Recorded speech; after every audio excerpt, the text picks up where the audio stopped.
Here's some business advice that's blindingly obvious once you know it. The best type of proposal is no proposal.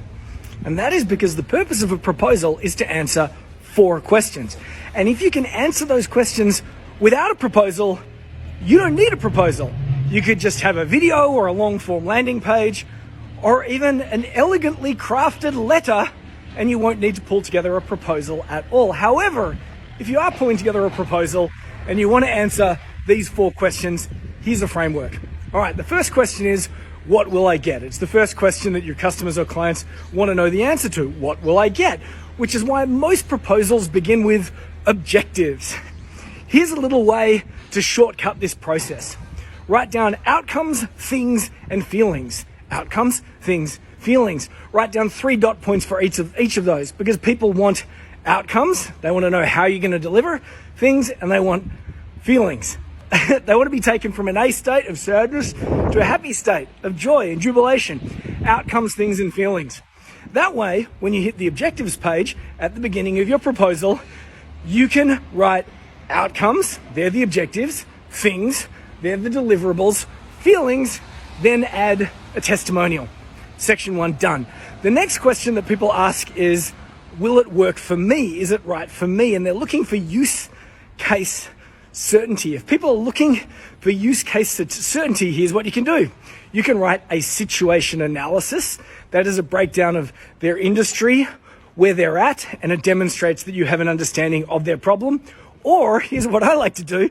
I have a page where I say, we help target audience avoid these mistakes. And then we have a list of things that say, don't do this instead. Don't do this instead. Don't do this instead. And then we finish it up with a case study.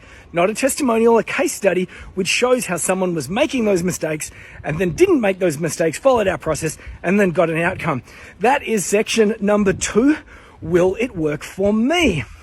What's the third question? How long will this thing take? Well, if people are worried about how long it will take, your job, therefore, is to demonstrate your process or your methodology. A fancy way of saying this for a proposal is events and milestones. Step 1, get started. Step 2, step 3, step 4, step 5, job done.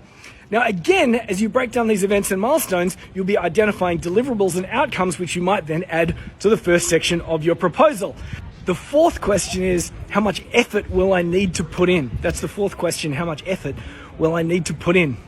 Well, if the methodology hasn't helped them out on that particular point, that's where you add your client expectations agreement.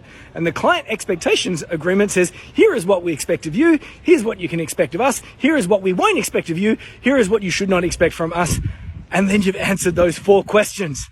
If you want to take it one step further, obviously have your price, your budget, but call it an investment, the investment, because that's the 5th question, not one of the top 4, it's the 5th, but it's, will I get ROI? Will I get a return on investment? And if you want a 6th one, have a page with all the frequently asked questions and go back to the beginning. What will I get? Who is this right for? How long will it take? How much effort will I need to put in? And then repeat.